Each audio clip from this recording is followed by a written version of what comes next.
Gordon, I'm absolutely delighted to see the turnout here in this picket line today, and you know that we're down here just to show that the whole trade union movement in Scotland's 100% behind the RMT. And I think with the state of the Tory leadership sham of a race at the moment, the way they're attacking normal working people, it's just pathetic. So it's great to see the turnout here, because never like anything before are we going to have to fight back, you know.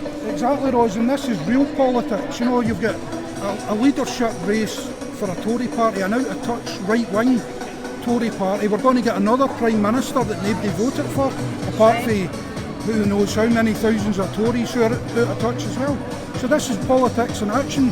This is the Labour and Trade Union movement showing our power. A fight that we didn't pick, a fight that's been foisted upon us by that out-of-touch Tory party.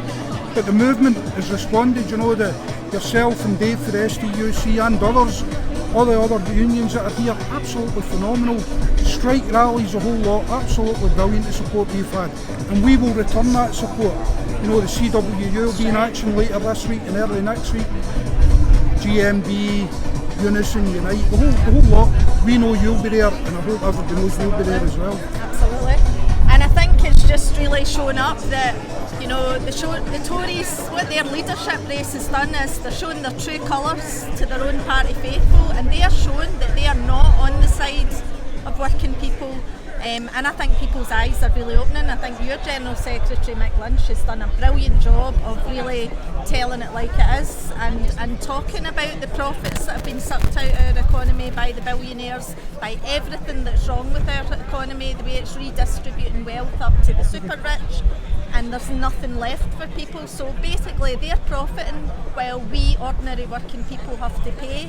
And you know, I'm really pleased to see so many young people here today. I think it's going to be a question of really getting people to open their eyes, stand up, collectivise and start fighting back, because if we want an economy that's going to work for working people, we're going to have to fight for it.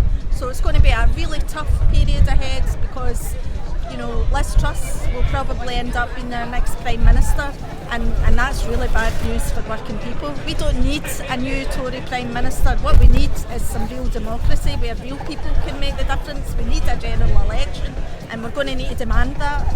Well, we need a government that's responsive to the needs of the people. We've seen it just last week with a bit of warm weather. The country literally burned. The country was burning.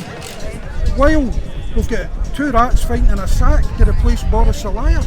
And they're talking about inflation, and they're talking about how we can't get pay rises because it causes inflation. Well, nobody's had a pay rise, and inflation's at 11.8.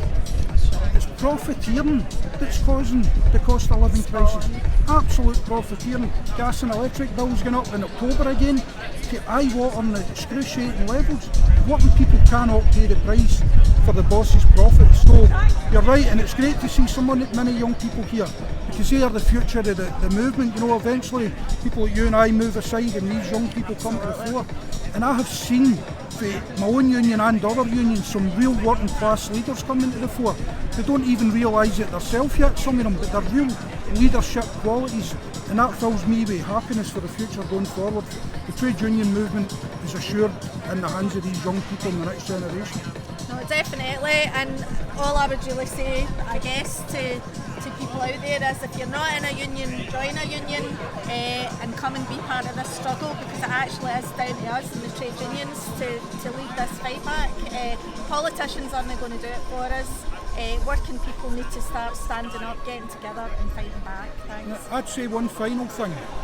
The RMT have put down the gauntlet to the rest of the movement. The RMT are doing fantastic picket lines, so we expect to see that for every other union. You know, standing about 6, 8, 10 people, those days are gone. What you need is a bit of boogie going on, a bit of music, a bit of vibrancy, a bit of colour. The slosh. The slosh, I remember the days of the slosh last year as well. So that's what we need. You know, we're being forced into taking these measures, but while we're taking them, let the whole public, let the whole community know that this is an act of defiance. We are not on our knees. You know, the song, The RMT's on fire, the government should be terrified. The whole movement should be on fire, and they should be terrified, because we ain't accepting it. We ain't accepting our living conditions and our working conditions going back 100 years. The only way is up for us, the only way is forward. Solidarity.